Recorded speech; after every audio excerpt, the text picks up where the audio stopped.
ఎన్కౌంటర్పై అనుమానాలు వ్యక్తమవుతున్నాయి. మల్లోజుల వేణుగోపాలరావును ఆయన లేఖని ఖండిస్తూ లేఖ విడుదల చేశారు. ఇద్దరు కేంద్ర కమిటీ సభ్యులు హతమయ్యారు. ఎవరైతే మల్లోజుల వేణుగోపాలరావు లేఖని ఖండిస్తూ లేఖని విడుదల చేశారో ఆ విడుదల చేసినటువంటి కేంద్ర కమిటీ సభ్యులిద్దరు కూడా హతమయ్యారు. కేంద్ర కమిటీ సభ్యులు ఉన్న చోట 3 అంచెల భద్రత ఉంటుంది. అలాంటి చోట ఇద్దరు కేంద్ర కమిటీ సభ్యులే ఎలా చనిపోయారనేది ఇప్పుడు పెద్ద క్వశ్చన్గా మారిపోయింది. కోవర్ట్ ఆపరేషన్ వల్లే ఎన్కౌంటర్ జరిగిందంటున్నారు పౌర హక్కుల సంఘాలు. లొంగిపోయిన వారు ఇచ్చిన సమాచారంతోనే ఎన్కౌంటర్లు జరుగుతున్నాయంటున్నారు. ఎన్కౌంటర్లో చనిపోయిన కట్ట రామచంద్రారెడ్డి అలియాస్ ఊసెండి, కడారి సత్యనారాయణ రెడ్డి అలియాస్ కోసా దాదా మృతి చెందారు. ఇద్దరిది తెలంగాణలోని కరీంనగర్ జిల్లా. ఇద్దరిపైన 40 లక్షల రూపాయల రివార్డు కూడా ఉంది. కేంద్ర కమిటీ సభ్యులిద్దరూ ఒకే ఎన్కౌంటర్లో చనిపోవడం గడిచిన 25 ఏళ్లలో ఇదే తొలిసారిగా జరిగిందని చెప్పి అంటూ ఉన్నారు. ప్రస్తుతం కేంద్ర కమిటీలో మిగిలింది 8 మంది మాత్రమే. అయితే మల్లోజుల ఆయనకు వ్యతిరేకంగా లేఖ రాసినటువంటి ఇద్దరు కూడా ఒకే సంఘటనలో మారడంతో కొంతమంది డట్ అప్రూవర్గా మారిపోయారు అని చెప్పి అంతా భావిస్తూ ఉన్నారు. సో పార్టీలో పనిచేసి బయటికి వచ్చిన వారే కోవర్ట్ ఆపరేషన్ వల్లనే ఈ ఎన్కౌంటర్ జరిగిందనేటువంటి అనుమానాలు వ్యక్తమవుతున్నాయి. ఒకసారి ఈ సంఘటన పైన పోలీసులు మాట్లాడారు, వారు ఏం మాట్లాడారో చూద్దాం. अभियान के दौरान आज दिनांक 22 सितंबर को प्रातः से लेकर अनेक बार महोदयम सुरक्षा बल के बीच में मुठभेड़ हुआ। मुठभेड़ के पश्चात इलाके के सर्चिंग में 2 पुरुष माओवादी कैडर का dead body, AK-47 INSAS rifle और काफी अन्य आर्म्स एम्युनिशन भी घटनास्थल से बरामद किए गए थे। दोनों माओवादी कैडर का शिनाख्ती सेंट्रल कमेटी मेंबर राजू उर्फ KRC उर्फ गुरसा हुसैन के रूप में तथा दूसरा माओवादी कैडर का शिनाख्ती सत्यनारायण रेड्डी उर्फ कोसा दादा के रूप में हुई। दोनों सेंट्रल कमेटी मेंबर्स विगत कई वर्षों से दंडकारण इलाके में अनेक घटनाओं में प्रत्यक्ष रूप से अप्रत्यक्ष रूप से कार्य करता रहा। कई सुरक्षा बल की जवानों को शहादत में यह ग्रामीण का जो हत्या इस प्रकार के प्रकरण में उनका भूमिका रहा और इन दोनों माओवादी कैडर पर छत्तीसगढ़ शासन की ओर से 40 लाख इनाम भी घोषित है। इस माओवादी कैडर्स के संबंध में अन्य डिटेल्स और जानकारी अभी एकत्रित की जा रही है। రైట్, సత్యనారాయణ రెడ్డి ఇతర ఎవరైతే ఇప్పుడు ఇద్దరు కేంద్ర కమిటీ సభ్యులు మరణించారో వారికి సంబంధించిన విషయం పైన రామచంద్రారెడ్డి సత్యనారాయణ రెడ్డి ఇద్దరు కూడా మరణించారని చెప్పి పోలీసులు చెప్తున్నారు. మా ప్రతినిధి రవినాయక్ సిద్ధంగా ఉన్నారు. రవినాయక్, ఏంటి లోపల పార్టీలో కూడా కోవర్ట్ ఆపరేషన్లు జరుగుతున్నాయా? అంటే మల్లోజులకు వ్యతిరేకంగా లేఖ రాసినటువంటి రామచంద్రారెడ్డి అండ్ సత్యనారాయణ రెడ్డి మరణం వెనుక ఇప్పుడు మల్లోజులని అనుమానంగా వ్యక్తం చేస్తున్నారు. ఆయనే కోవర్ట్గా అనేటువంటి ఒక భావనలో అక్కడ పార్టీ ఉందా? ఎస్ మనోజ్, ప్రధానంగా కేంద్ర ప్రభుత్వం చెప్పినట్టుగా ఒక పెద్ద అచీవ్మెంట్ రీచ్ అయిందని చెప్పుకోవచ్చు. నిన్న నరేంద్ర మోడీతో పాటు ఇటు అమిత్ షా కూడా ట్వీట్ చేసిన పరిస్థితి. అమిత్ షా తన ఎక్స్లో ట్వీట్ చేశారు, మేము రెడ్ టెర్రర్ని పూర్తి స్థాయిలో నిర్వీర్యం చేసే పనిలో ఉన్నాం. ఇది 2026 కల్లా అయిపోతుంది. ఇటు ఎవరైతే నిన్న ఎన్కౌంటర్లో పాల్గొన్న సైనికులకు శుభాకాంక్షలు అని చెప్పిన పరిస్థితి. దీంతో పాటు మనం ఒకసారి వివరాలు కనుక చూసినట్టుగైతే ప్రధానంగా మరో కుబుసం కొనసాగుతుందా, లేదంటే గతంలో మన దగ్గర జడల్ నాగరాజు పాత్ర ఇప్పుడు పార్టీలో ఎవరు పోషిస్తున్నారో దాంట్లో ఎవరెవరున్నారో అనే కోణంలో ఇంకా పార్టీ ఒక క్లారిటీకి అయితే రాలేదు. కానీ ఎవరైతే చనిపోయిన కేంద్ర కమిటీ సభ్యులు కట్ట రామచంద్రారెడ్డితో పాటు మీసాల సత్యనారాయణ ఆ ఎన్కౌంటర్లో చనిపోయారో 2 రోజుల క్రితం వీళ్ళే ప్లీనరీ సమావేశంలో ఏర్పడ్డ పరిస్థితి. ఏర్పడ్డ తర్వాత దీంట్లో చాలా మేరకు చర్చ జరిగింది. ఆయుధాలు వేయడం అనేది ఒక అభూత కల్పన. దీనివల్ల ప్రజలకు ఇటు ఉద్యమానికి తీరని లోటు జరుగుతుందని దీంట్లో మనకు చర్చించినట్టు విశ్వసనీయమైన సమాచారం ఉంది. కేంద్ర కమిటీ సమావేశంలో కొన్ని ముఖ్యమైన చర్చలు జరిగాయి. అందులో ప్రధానంగా మల్లోజుల వేణుగోపాలరావు ఏదైతే లేఖ విడుదల చేసిందో ఆ లేఖ అంశంలో కొంత చాలా సీరియస్గా పార్టీ తీసుకున్నట్టు తెలిసింది. ముఖ్యంగా తను చేసిన లేఖ విడుదలతో పాటు ఆడియో విడుదల సంచలనంగా మారింది. ఇది దేశంలోనే ఒక పెద్ద చర్చనీయాంశంగా మారింది. అయితే దాన్ని మేము తీవ్రంగా వ్యతిరేకిస్తున్నాం. మల్లోజుల వేణుగోపాల్ తన సొంత ఆలోచన చెప్పే ప్రయత్నం చేశాడు, వ్యక్తిగత ఆలోచన చేసే ప్రయత్నం చేశాడు, పార్టీకి ఒక రకంగా ద్రోహం చేసే ప్రయత్నం చేశారని చెప్పే ప్రయత్నం. దీంతో పాటు వెంటనే మళ్ళీ చెప్తున్నాను, వెంటనే మల్లోజుల వేణుగోపాలరావు దగ్గర ఉన్న వెపన్తో పాటు తన దగ్గర ఉన్న ఆయుధాలతో పాటు పార్టీకి సంబంధించిన అన్ని కార్యకలాపాలు వెంటనే పార్టీకి సరెండర్ చేయాలని చెప్పారు. ఒకవేళ చేయకపోతే వెంటనే పిఎల్జిఏ రెస్పాండ్ కావాలి. పిఎల్జిఏ రెస్పాండ్ అయ్యి వెంటనే వారి దగ్గర ఉన్న అన్ని ఆధీనంలో తీసుకోవాలని చెప్పిన పరిస్థితి. ఈ లేఖ కాస్త దేశంలో సంచలనంగా మారింది. అయితే ఈ లేఖ విడుదల అయిన 2 రోజులకే, మళ్ళీ చెప్తున్నాను మనోజ్, 2 రోజులకే కేంద్ర కమిటీలో ఉన్న మీసాల సత్యనారాయణ కానీ కట్టా రామచంద్రారెడ్డి కానీ ఆ ఎన్కౌంటర్లో చనిపోవడం ఇప్పుడు చర్చనీయాంశంగా మారింది. కోవర్టు వ్యవస్థే పనిచేసిందని ప్రజా సంఘాలు ఆరోపిస్తున్నాయి. దీని వెనుక పక్కా మల్లోజుల వేణుగోపాలరావు ఉన్నాడని చెబుతున్న పరిస్థితి కనబడుతుంది. ఉద్యమాల చరిత్ర ఉన్న మల్లోజుల వేణుగోపాలరావు ఎందుకు ఇలా చేశాడు, అసలు విషయం ఏంటి అనే కోణంలో కూడా కొంత చర్చ జరుగుతుంది. నిజమేంటి, నిజ నిర్ధారణ ఏంటి? ఇటు మల్లోజుల వేణుగోపాలరావు కూడా ఇప్పటి వరకు ఎక్కడ మీడియాతో మాట్లాడలేడు, లేఖ విడుదల చేయలేదు. అయితే వరుస యథార్థాలు వరుసగా జరుగుతున్నాయి. తను సహచరి లొంగుబాటు కావచ్చు, అనంతరం వాళ్ళ వదిన లొంగుబాటు, అంటే మల్లోజుల వేణుగోపాలరావు వదిన కోటేశ్వరరావు కిషన్జీ భార్య ఇటీవల కాలంలో హైదరాబాద్ పోలీసులకు లొంగిపోయిన విషయం తెలిసిందే. ఇలాంటి అంశాలపై కొంత రవినాయక్ డైరెక్ట్ గా పార్టీ భావిస్తోందా ఇప్పుడు మల్లోజుల వేణుగోపాలరావే దీని వెనుక ఉన్నారనేది పార్టీ భావిస్తోందా? ఎందుకంటే డైరెక్ట్ గా ఆయన కూడా చాలా ఉద్యమ నేపథ్యం ఉన్నటువంటి వ్యక్తి, ఆయన ఈ రకంగా చేసి ఉంటాడు అనేటువంటి అనుమానం పార్టీలో కూడా ఉందా?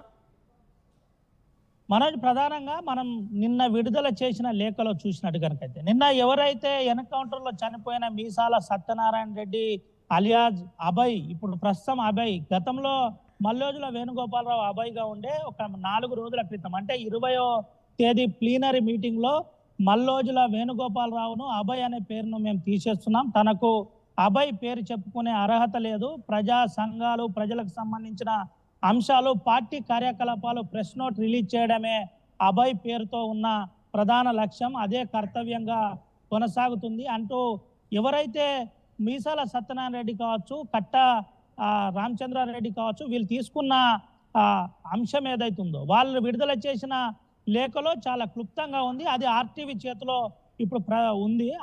అందులో చాలా క్లియర్గా మెన్షన్ చేయడం జరిగింది. మేము వేణుగోపాలరావును ఒక రకంగా బహిష్కరిస్తున్నాం అనే చెప్పే ప్రయత్నం చేశాడు. దీంతో పాటు తనకు గనక నిజంగానే శత్రువులకు లొంగిపోవాలనుకుంటే లొంగిపోవచ్చు, మాకు ఎటువంటి అభ్యంతరం లేను, కానీ పార్టీని ఈ విధంగా బదనాం చేసే ప్రయత్నం చేస్తే ఊపుకునే ప్రసక్తే లేదని ఇండైరెక్ట్ గా చెప్పే ప్రయత్నం చేశారు. ఒక రకంగా పార్టీకి ద్రోహం చేశారు వేణుగోపాలరావు అని పార్టీ భావిస్తున్నట్టు ఆ లేఖలోనైతే కనబడుతుంది. చాలా క్లియర్ గా ఆ ఆయుధాలకు సంబంధించి నిన్న ఆ AK-47తో పాటు ఇన్సాస్ వెపన్ కూడా కేంద్ర కమిటీ సభ్యుల దగ్గర దొరికింది కాబట్టి, అయితే తన దగ్గర ఉన్న ఆయుధాలను వెంటనే ఆ పార్టీకి సరెండర్ చేయాలి. ఆ పార్టీకి సంబంధించిన అంశం, ప్రజలకు సంబంధించిన అంశం. ఏంటి ఆయన ఆలోచన ప్రకారంగా పార్టీలో అంతర్గతంగా ఒక పొజిషన్ కోసం ప్రయత్నం చేస్తూ ఇక్కడ కేంద్ర కమిటీ సభ్యులు వారికి వ్యతిరేకంగా లేఖ రాసుకొచ్చారు కాబట్టి వారి సమాచారాన్ని లీక్ చేశారనే భావనలో పార్టీ ఉందా, లేదంటే పోలీసుల పైన భయం, లేదంటే పోలీసులు చేసినటువంటి కొన్ని చర్యల కారణంగా పోలీసులకి సమాచారం వెళ్ళిందా? అంటే పోలీసుల ఒత్తిడా లేకపోతే పొజిషన్ కోసం ఈ రకమైన ప్రయత్నాలు చేశారా? మనోజ్, ప్రజా సంఘాల ఆరోపణ ప్రకారం పక్కాగా ఇది విశ్వసనీయమైన సమాచారం ఇవ్వడం వల్లనే ఎన్కౌంటర్ జరిగిందని చెబుతున్నారు. దీంట్లో మల్లోజులపై లెటర్ విడుదల అయిన తర్వాత తనకున్న పదవిని ఎప్పుడైతే పార్టీలో ఉన్న అధికారాలను రిమూవ్ చేసిన తర్వాత వెంటనే రిమూవ్ చేసిన వారిపై ఎన్కౌంటర్ జరగడంపై నేరుగా మల్లోజులనే అనుమానిస్తున్న పరిస్థితి కనబడుతుంది. 40 సంవత్సరాల మల్లోజుల ఉద్యమ నేపథ్యాన్ని శంకిస్తున్న పరిస్థితి కనబడుతుంది. ప్రజా సంఘాలు సూటిగా ప్రశ్నిస్తున్న పరిస్థితి కనబడుతుంది. ఈ రోజు కూడా ప్రచార మాధ్యమాలతో నుంచి మొదలుకొని ప్రధాన స్రవంతి వరకు ఎటు చూసిన మల్లోజులనే ట్యాగ్ చేసి వార్తలు రాసిన పరిస్థితి కనబడుతుంది. అయితే దీనిపై మల్లోజుల ఏం చెబుతాడు, మల్లోజుల మీడియాతో మాట్లాడతారా, లేదంటే ఏదైనా లేఖ విడుదల చేస్తారా? తన వాస్తవికం చెబితే తప్ప పార్టీ ఆరోపించే అంశంలో వాస్తవికాలు తెలియదు. కానీ ఇప్పటికైతే ప్రజా సంఘాలు, పౌర హక్కుల సంఘాలు నేరుగా మల్లోజుల కోటేశ్వరరావును మల్లోజుల వేణుగోపాలరావును నేరుగా అనుమానిస్తున్న పరిస్థితి కనబడుతుంది. మల్లోజుల కోటేశ్వరరావు తమ్ముడు కిషన్జీని నేరుగా అనుమానిస్తున్నారు. గతంలో కూడా మావోయిస్టు పార్టీ కోసం వాళ్ళ కుటుంబం త్యాగం చేసిన ఆ అంశంలో ఇప్పుడు Right. కాస్త ఉద్యమ నేపథ్యంలో కొంత అనుమానం వ్యక్తం చేస్తున్న పరిస్థితి అయితే కనబడుతుంది. ఓవరాల్ గా వరుస ఎన్కౌంటర్లతో కేంద్ర కమిటీ ఇబ్బంది పడుతున్నట్టు కనబడుతుంది. ప్రస్తుతానికి కేంద్ర కమిటీలో 42 నుండి ఉండే కేంద్ర కమిటీ 8 నుండి 15కు పడిపోయినట్టు తెలిసింది. అందులో ప్రధాన టార్గెట్ తెలుగు నాయకులుగానే ముందుకు పోతున్న పరిస్థితి కనబడుతుంది. ఒక పక్క Right. ఐజీ సుందర్రాజ్ చెబుతున్న విధానం ప్రకారం మంచి అచీవ్మెంట్ రీచ్ అవుతున్నాం, అతి త్వరలో మావోయిజాన్ని కూకటి వేళ్లతో పెకిలిస్తామని కేంద్ర రాష్ట్ర ప్రభుత్వాలు చెబుతున్న పరిస్థితి అయితే కనబడుతుంది Manoj. Right, thank you Ravinayak. So మొత్తంగా 25 ఏళ్ల తర్వాత మొట్టమొదటిసారిగా ఇద్దరు కేంద్ర కమిటీ సభ్యులు ఒకే ఎన్కౌంటర్లో మరణించడం అనేది పార్టీని మొత్తాన్ని కూడా కలవరపాటు గురి చేస్తోంది. 40 మందితో ఉన్నటువంటి కేంద్ర కమిటీ ఇప్పుడు కేవలం 8 మంది సభ్యులు మాత్రమే మిగిలి ఉన్నారు. దాంట్లో ఇటీవల కాలంలో మల్లోజుల వేణుగోపాలరావుకు వ్యతిరేకంగా లేఖను విడుదల చేసినటువంటి కట్ట రామచంద్రారెడ్డి అండ్ కడారి సత్యనారాయణ ఇద్దరు కూడా ఒకే ఎన్కౌంటర్లో మరణించడం వెనుక కోవర్ట్ ఆపరేషన్ జరిగింది అనేది పార్టీ భావిస్తున్నట్టు తెలుస్తోంది. ప్రధానంగా మల్లోజుల వేణుగోపాలరావు పైనే అనుమానం వ్యక్తం చేస్తున్నారంతా కూడా. సో అటు లొంగిపోయిన వారు ఇచ్చినటువంటి సమాచారంతోనే ఈ ఎన్కౌంటర్ జరిగింది అనేది వారు చెప్తూ ఉన్నారు. సో ఇద్దరిది తెలంగాణనే. ఛత్తీస్గఢ్ అంబూజ్మడ్లో ఈ ఘటన చోటు చేసి ఎన్కౌంటర్ జరిగింది. ఇద్దరు కూడా తెలంగాణ వారు. కరీంనగర్ జిల్లాకు సంబంధించిన వారు. తలా ఒక్కరిపైన 40 లక్షల రూపాయల రివార్డు కూడా ఉంది. ఇద్దరు ఒకే ఎన్కౌంటర్లో చనిపోవడంతో ఒకసారిగా పార్టీ కూడా తీవ్రమైనటువంటి ఆవేదనని ఆందోళన వ్యక్తం చేస్తోంది.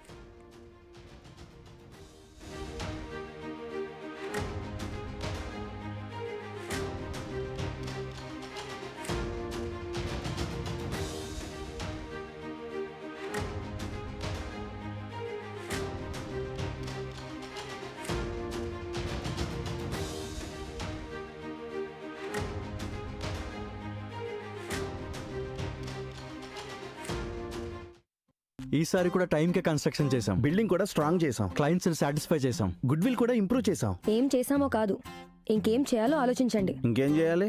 పెయింటింగ్ ఇంకా వేయలేదు, మర్చిపోయారా? అన్నీ బాగానే చేస్తున్నాం, పెయింటింగ్ దగ్గర మాత్రం ఫెయిల్ అవుతున్నాం. లాస్ట్ టైం పెయింట్స్ కోసం ఆ పెద్ద కంపెనీ దగ్గరికి వెళ్తే వాళ్ళ థర్డ్ పార్టీ కాంట్రాక్ట్ని అసైన్ చేశారు. వాళ్ళ 8 months డిలే, 20% ఓవర్ బడ్జెట్ కూడా అయింది. ఈసారి తప్పు అస్సలు చేయకూడదు. పెయింటింగ్స్ విషయంలో పర్ఫెక్ట్గా ప్లాన్ చేయాలి.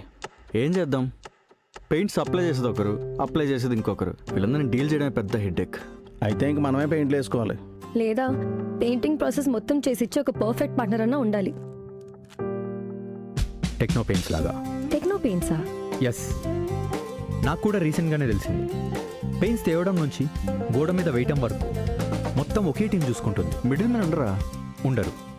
So no quality loss. 5,000+ skill పెయింటర్స్తో 1,250+ corporate projects, 26,000+ government schools paint చేశారు. అది కూడా all over India. Wow, third parties కూడా ఉంటారు కాబట్టి మనకు డెడ్ లైన్స్తో కూడా ప్రాబ్లం ఉండదు.